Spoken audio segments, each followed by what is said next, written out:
사람이 나이가 들면 얼굴에 책임을 져야 한다는 말이 있지요. 사람의 얼굴에는 모든 것이 숨겨져 있기 때문인데요. 중년부터 말년운까지 외모를 보면 알 수 있다고 합니다. 아마 관상이나 사주를 믿는 분들도 계시고 운명이 있다는 것을 알고 믿는 분들도 있으실 텐데요. 누군가에게 관상이 좋다는 말을 들어본 적이 있으신가요? 인상 혹은 관상이 좋다는 말들은 외모가 아름답고 귀티나는 경우에도 하지만 이목구비와 상관없이 호감형 인상인 경우에도 들을 수 있는데요. 혹시 외모는 바꿀 수 없다고 생각하시나요? 선천적으로 타고난 생김새를 하루아침에 고치긴 어려울 수 있으나 말년운과 말년복을 받는 얼굴, 즉 운을 부르고 최대한으로 받는 얼굴을 만들 수 있다고 합니다. 그래서일까요? 삼성 이병철 회장을 비롯하여 여러 재벌과 많은 부자들도 운과 복을 받는 얼굴을 가졌다고 하는데요. 이 얼굴은 어느 정도 타고난 것도 있지만 후천운이 좋은 얼굴로 만들 수도 있지요. 만약 내 인생의 말년을 좋게 바꾸고 재물운이 가득하고 나이 들수록 귀티나고 품격 있는 삶을 살고 싶다면 오늘 말씀드릴 책 속 지혜를 통해 모두들 운과 성공이 따르는 나날이 되길 바라겠습니다. 오늘은 운이 상승하고 귀하게 여겨지는 얼굴의 구체적인 특징과 우리가 외면을 귀하게 보이려면 어떻게 가꾸어 나가야 할지 운명의 만약은 없다를 통해 알아보겠습니다. 이목구비를 비롯해 관상에서 살펴봐야 하는 것들을 담았으니 끝까지 시청하셔서 좋은 정보 얻어가시길 바랍니다. 여러분의 구독과 좋아요, 따뜻한 댓글은 항상 큰 힘이 됩니다. 끌리는 사람은 이것이 차이납니다. 인생은 좁은 의미의 관상이다. 얼굴만 보는 인물 감정이라서 기초 분야에 해당한다. 미간을 찌푸리면 인상 쓰지 말라 하지. 관상 쓰지 말라고 하지 않는다. 관상을 얼굴의 전반적인 느낌을 해석하는 것이라. 얼굴 경영이라는 말을 쓰는 분도 있다. 역술 경영, 얼굴 경영, 사주 경영 등 온갖 분야의 경영이라고 붙이는 것은 이 시대가 물질 시대로 돈의 영향력 아래에 우리가 살고 있다는 것을 여실히 증명하는 것이 아닌가 싶다. 인상은 이미지 메이킹도 가능하고 섭취하는 영양소와 기분에 따라 달라 보이기도 한다. 보는 사람에 따라 느끼는 바가 다양하게 나타나는 게 인상이다. 인상의 인은 사람인 또는 도장인을 쓰고 상은 서로 상 또는 코끼리 상자를 쓴다. 도장 인자를 쓰는 이유는 도장처럼 누구나 이목구비가 정해진 자리에 있기 때문이다. 인상에서는 예쁘게 생겼다, 무섭게 생겼다, 곱게 생겼다 등으로 표현되는 이목구비의 균형을 본다. 도장을 새길 때 글자 간의 균형을 맞추듯 얼굴의 균형이 잘 맞으면 인상이 좋아 보인다는 뜻이다. 더해서 볼관자를 쓰면 인상의 균형의 조화가 더해진다. 인상이 보이는 것이라면 관상은 드러나는 것이라고 할 수 있다. 관상은 감추려고 해도 감출 수 없는 본성이다. 관상은 인상과 달리 몸의 모든 것을 다 본다. 얼굴뿐만 아니라 걸음걸이, 먹는 모습, 음성, 낯빛, 한 사람의 몸에서 볼 수 있는 모든 것의 조화를 본다. 균형은 누구나 보고 배울 수 있지만 조화는 가르치기도 배우기도 힘들다. 상담하는 사람들은 사주 명리에서 직관이 필요하듯이 관상에서 조화를 읽는 능력이 필요하다. 앞서 말한 것처럼 음양오행은 항상 존재하는데 인간의 능력으로는 칼로 무자르듯이 구별할 수 없고 대체적으로 큰 특징을 잡아낼 수 있을 뿐이다.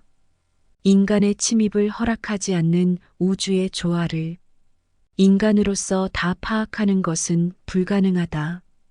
다만 짐작할 뿐이다. 소우주라 일컫는 인간에게서 발현된 우주의 조화가 어떤 것인지 살피는 것이 관상이다. 관상의 최고가 심상인 것은 이 모든 것들을 조화롭게 하는 것이 마음이고, 마음을 곧게 쓰면 모든 것이 조화로 말미암아 아름답게 보이기 때문이다. 예쁘지는 않은데 호감형이라는 말이 있다. 이목구비가 뚜렷하거나 키가 크거나 몸매가 좋은 것이 아닌데도 끌리는 사람이 있다. 심상의 아름다움이 몸 전체에 조화를 이루기 때문에 여러 사람의 호감을 사는 것이다. 이는 대통령이나 재벌 관상과는 또 다르다. 대통령이나 재벌 같은 인물은 세인들의 호불호마저 뛰어넘는 타고난 운명이 있고 그 운명이 관상에 드러난다.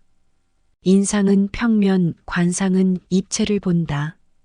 관상을 본다고 하지만 대부분 인상을 보는 것에 그치는 것은 인상이 관상의 기초이기 때문이다.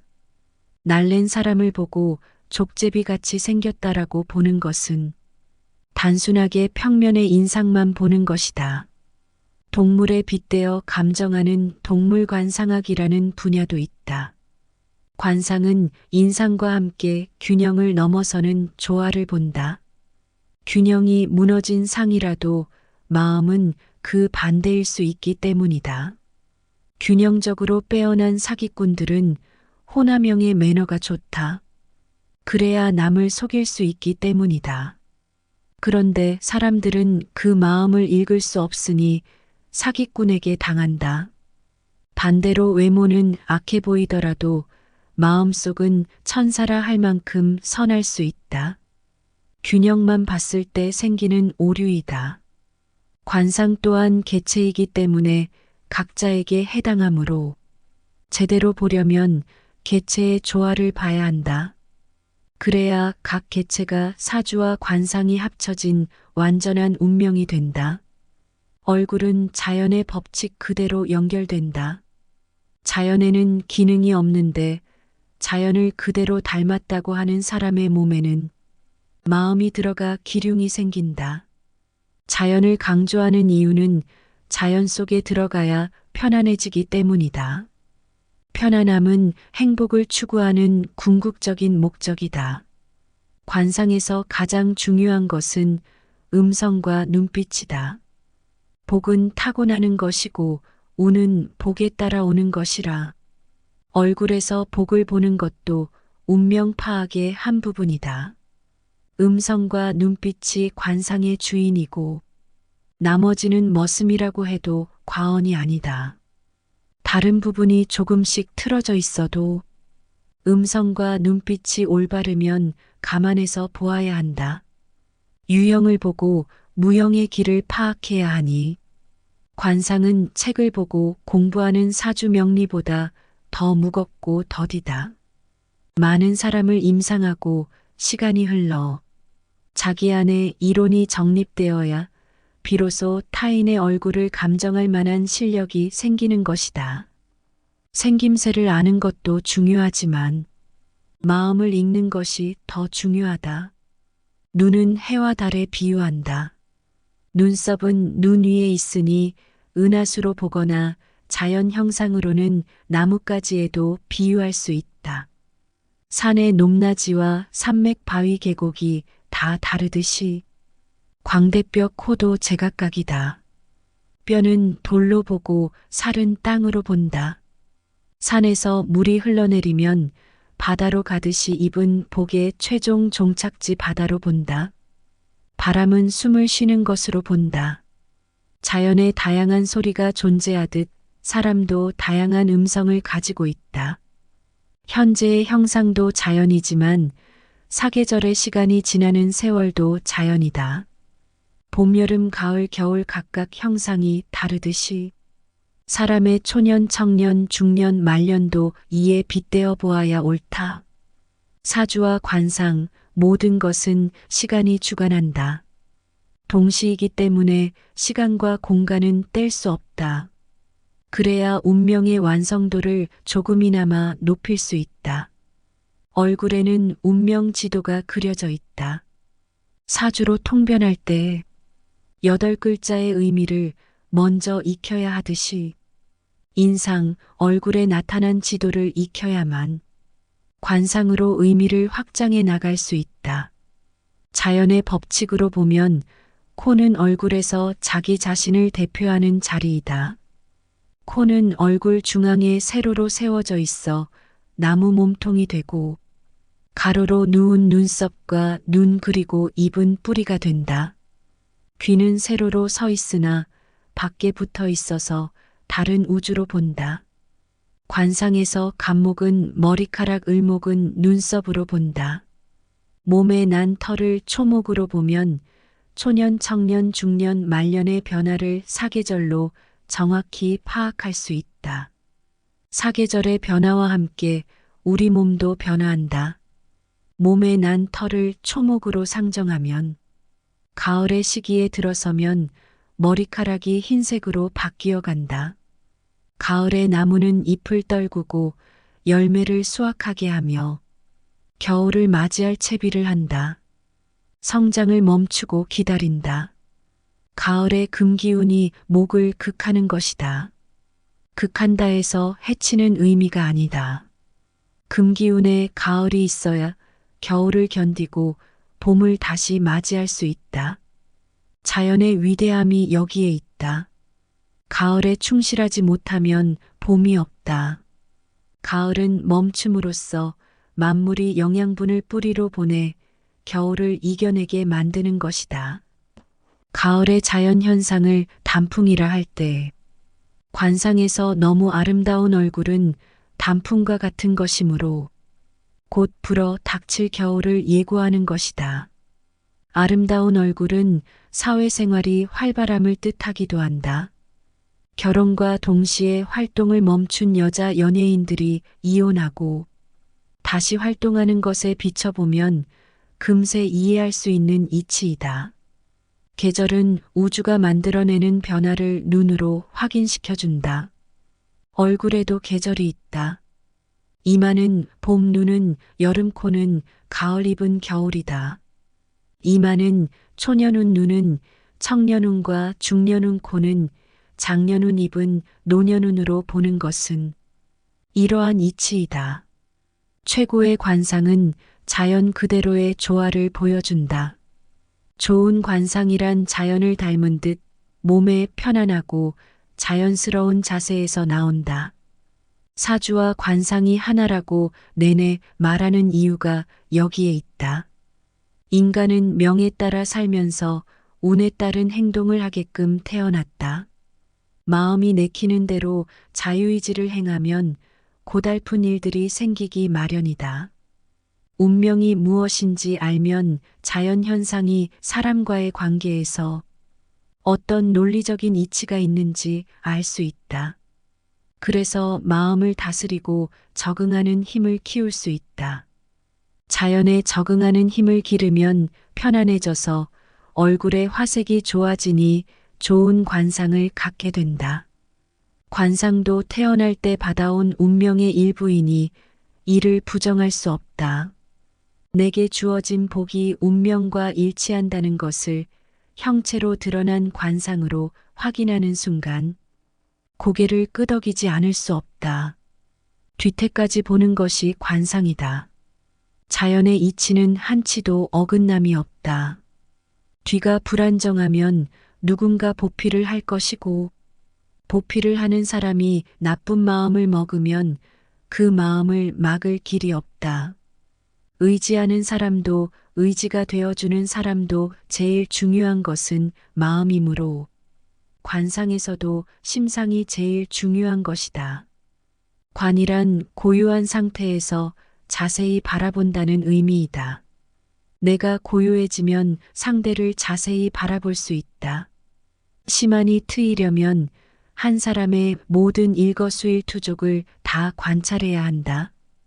관상을 사진으로만 볼 수 없는 이유이기도 하다. 그래서 무엇보다 임상 경험이 많아야 한다. 평면적으로 이론에 맞춰 찍은 듯이 보는 인상은 학습으로도 가능하지만 입체적으로 보는 관상은 사주명리 공부를 오랜 시간 병행할 때만 가능하기 때문이다. 얼굴 사인방, 귀, 눈, 코, 입. 귀는 바깥에서 얼굴을 보호하니 객관적으로 초년운에서 말년운까지 일생을 일찍부터 암시하고 있다. 눈썹보다 높은 자리에 있으면 이상적이다. 눈은 검을수록 좋은데 맑고 빛이 있어야 한다. 눈은 만물을 비추는 거울이라 모양이 가늘고 긴 듯 길수록 좋다. 코는 얼굴 한복판에 솟아 얼굴의 조화와 여백을 채우는 기둥 역할을 한다. 코는 자기 자신의 중심축으로 자존감, 기량, 위상, 긍지 등을 대변한다. 코에 붙은 살은 재물을 의미하며 풍성할수록 재복이 쌓인다. 입은 입술과 치아, 혀로 구분된다. 입술의 색깔은 주사처럼 붉고 치아는 백옥같이 희고 입을 오므리면 작게 보이고 벌리면 크게 보이는 사람은 만년에 복록이 많을 상이다. 입의 크기는 주로 생활력의 강도나 성격의 음양을 나타낸다. 귀가 얼굴 뒤에서 있는 의미를 보자. 음양의 이치로 귀를 살피면 왼쪽 귀는 낮, 오른쪽 귀는 밤을 나타낸다. 낮의 소리는 양이고 밤의 소리는 음이다. 나쁜 소리는 여과에서 걸러서 듣고 좋은 소리는 살펴서 들으라는 뜻에서 음양을 구분하여 귀는 두 개인 것이다. 귀가 입보다 높이 있는 것은 내 말보다는 남의 말을 더 존중하라는 것이고 눈과 입은 열고 닫을 수 있지만 귀는 항상 열려 있으니 남의 말을 잘 들으라는 이치이다. 좋은 귀는 두껍고 깊이 윤곽이 뚜렷하고 귀 윤곽 안가운데 물렁뼈인 연골 조직이 반듯하다. 귓불이 늘어진 듯 도톰하면 학문과 관직에 오래 있고 덕이 무르익은 사람처럼 마음이 돈독하다. 귀는 큰데 코가 작으면 돈에 대한 근심이 떠나지 않는다. 코의 재상군과 자존감을 귀가 덮어버리기 때문이다. 귀가 일생을 암시하고 있는 것은 귀의 모양을 통해 유전재혼 체질에서 비롯한 건강, 성격, 식성 등을 다 살펴볼 수 있기 때문이다. 나이로 보면 유년 시절을 의미한다. 얼굴에 비해 귀가 크면 부모 복이 약하다. 눈까지 불길하면 고아상에 가깝다. 유심히 관찰하면 얼굴은 잘생겼어도 귀가 기형인 사람들이 제법 많다.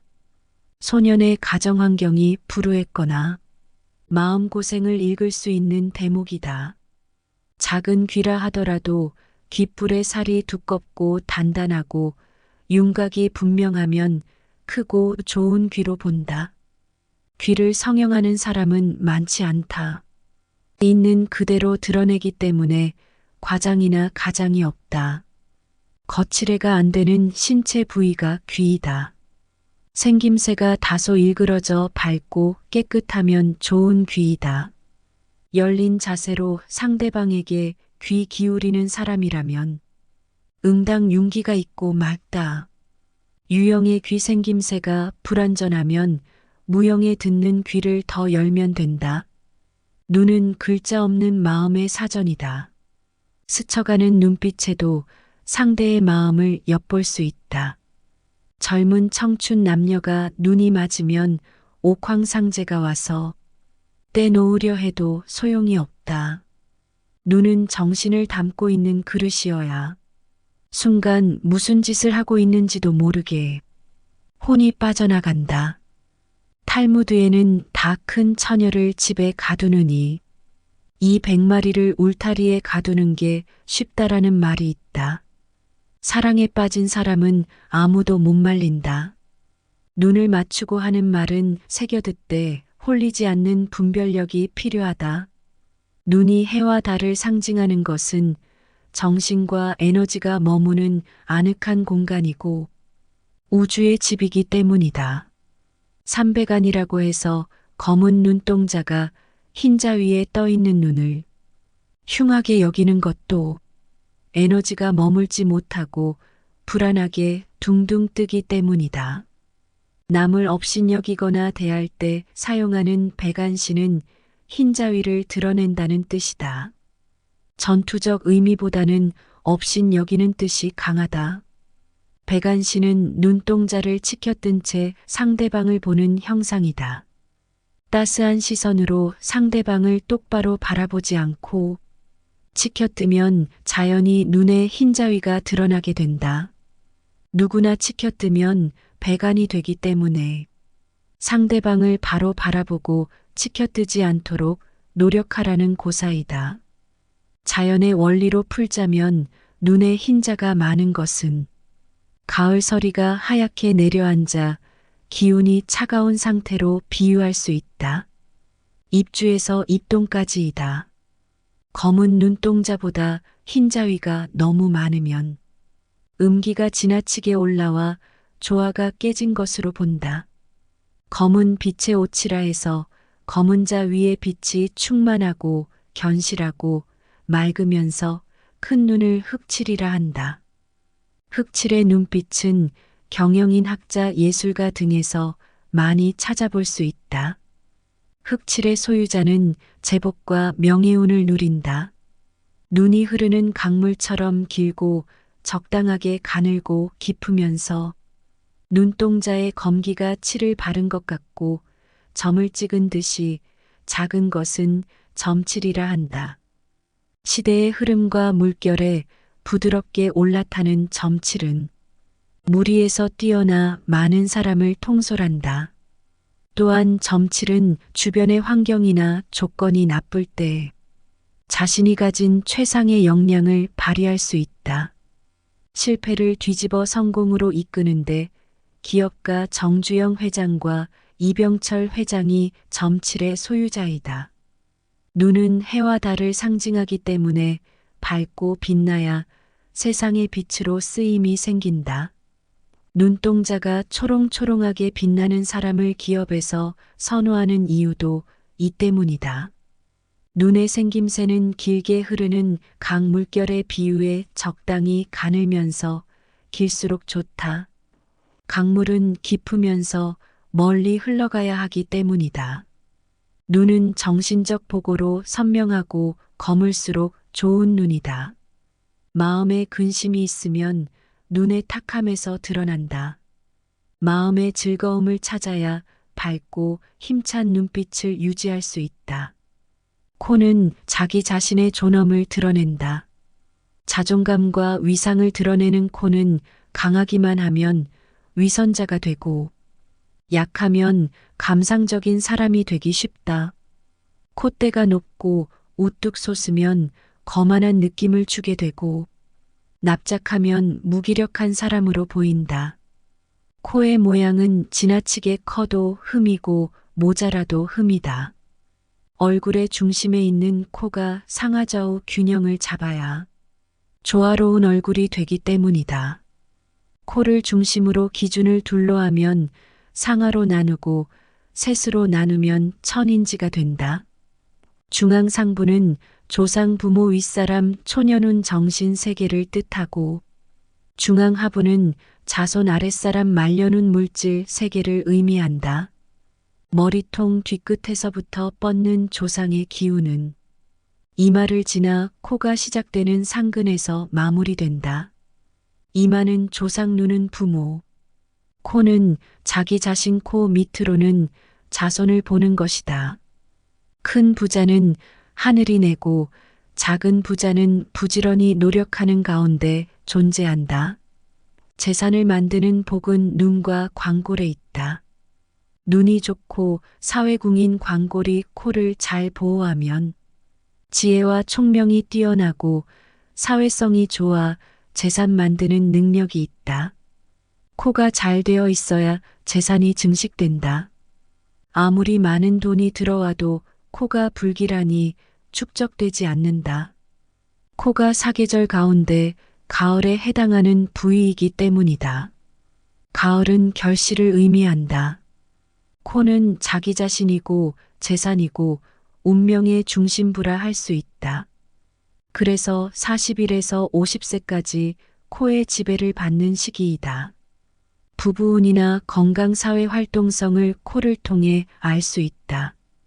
배우 안성기의 코를 보면 상근에서부터 길고 강하게 굴곡 없이 내려와 있다. 코끝이 살이 두둑하고 풍성해서 인심이 후하고 인정이 서려 있다.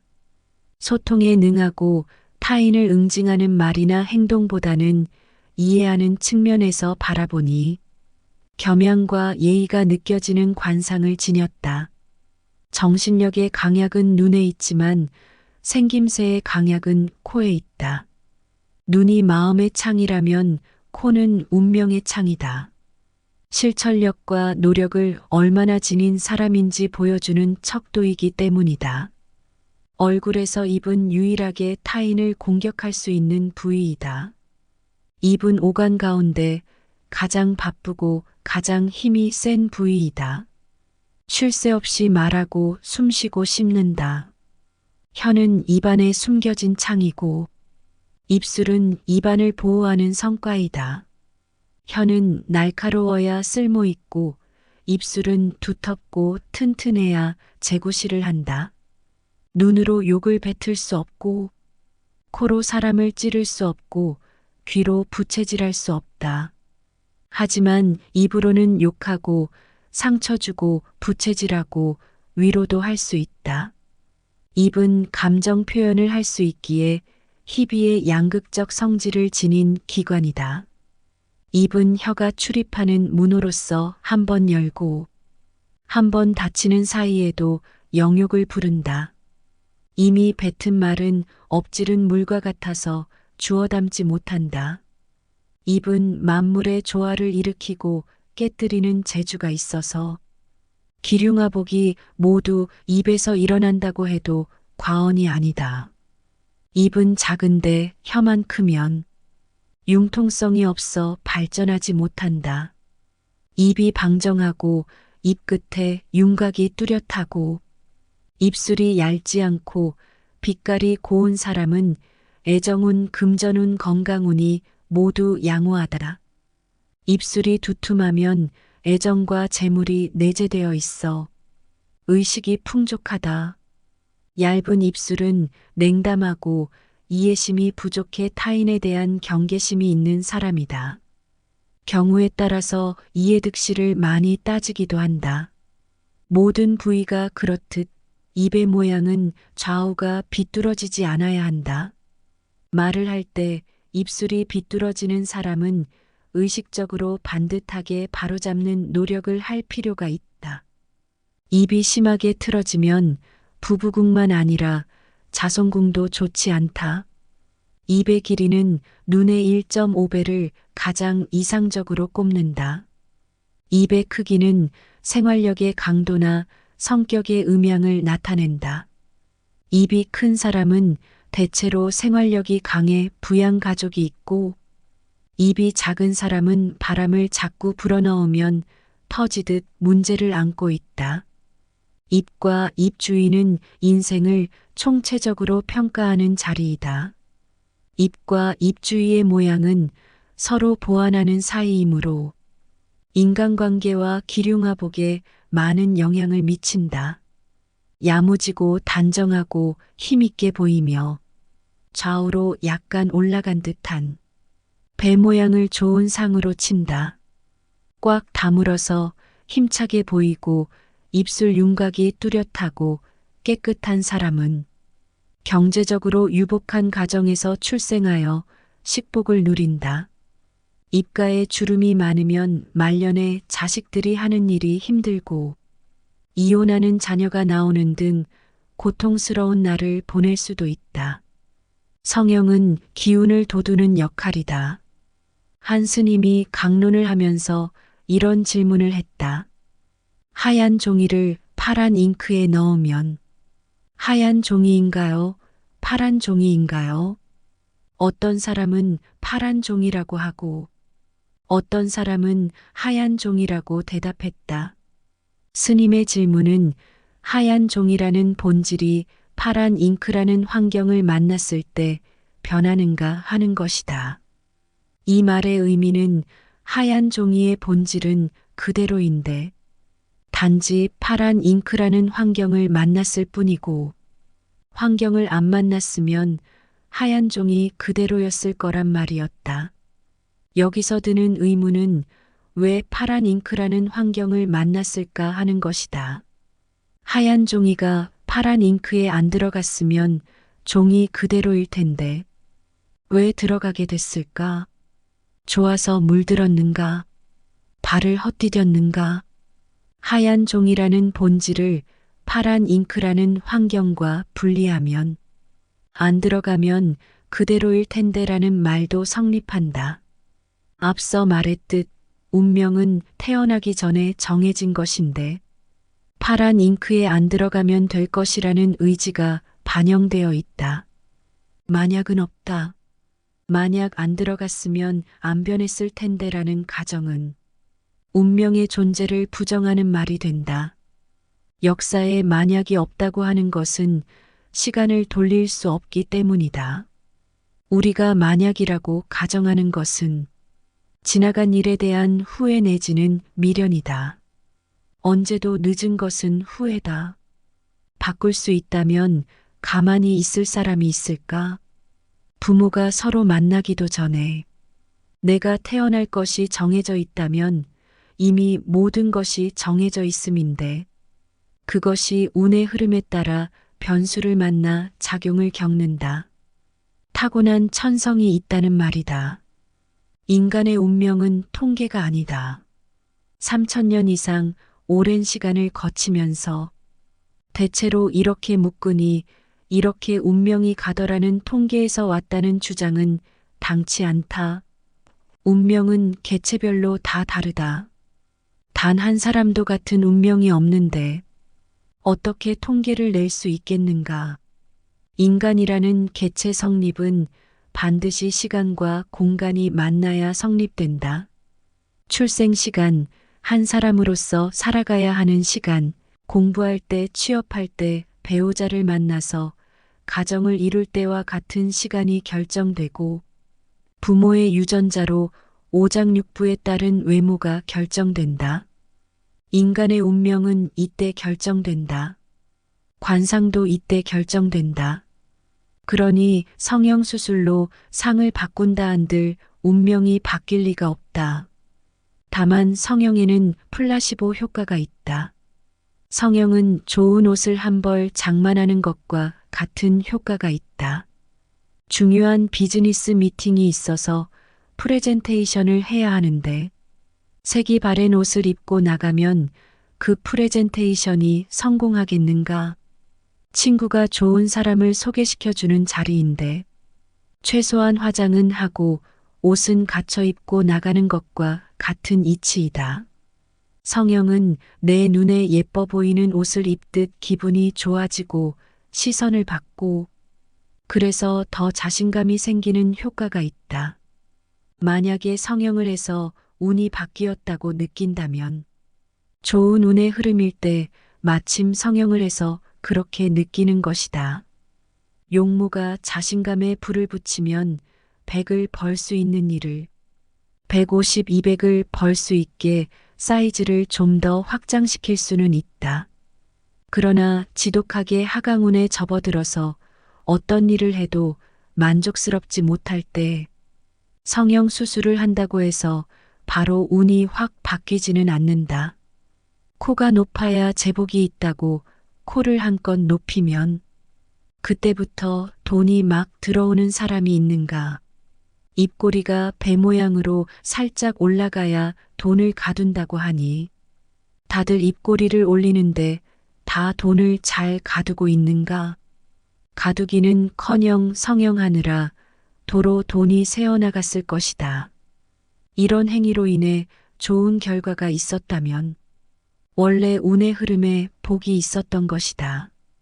사주와 관상을 따로 떼어서 본다면 성형으로 관상이 바뀔 수 있다는 말은 가능한 주장이다.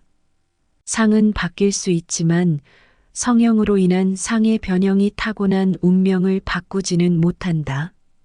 인간이라는 개체는 사주와 관상을 분리하면 존재가 성립하지 않기 때문에 떼어놓을 수 없다. 태어날 때 받아온 표식에 사주와 관상이 동시에 존재한다. 그 표식이 운명의 흐름인데 성형은 이미지를 아름답게 가꾸는 것이지 운의 흐름과는 관계가 없다. 운은 시간 속에 이미 흐르고 있다. 오늘 들어보신 이야기 어떠셨나요? 물론 눈, 코, 입, 귀의 자세한 모양과 특징도 중요하지만 전체적인 조화를 봐야 한다는 말이 와닿았습니다. 그리고 심상, 마음가짐이 중요한 만큼 외모도 가꾸고 내면에 집중해야겠다는 생각이 들었어요. 운명이 정해져 있다고 하더라도 후천운은 만들어 나갈 수 있으니까요. 또 관상을 통해 운명의 흐름을 아는 사람과 모르는 사람은 어떠한 일이 있을 때 대처하는 태도가 다르겠지요. 어떤 운명이든 좋은 운명과 나쁜 운명, 이렇게 완전히 이분법적인 사고가 아닌 누구나 좋은 운과 복을 받을 수 있다는 말이 인상 깊었습니다. 항상 여러분의 앞날에도 덕이 가득하여 풍요로운 나날이 되길 바라겠습니다. 지금까지 인생길잡이였습니다. 구독과 좋아요, 알림 설정은 항상 큰 힘이 됩니다. 오늘도 감사합니다.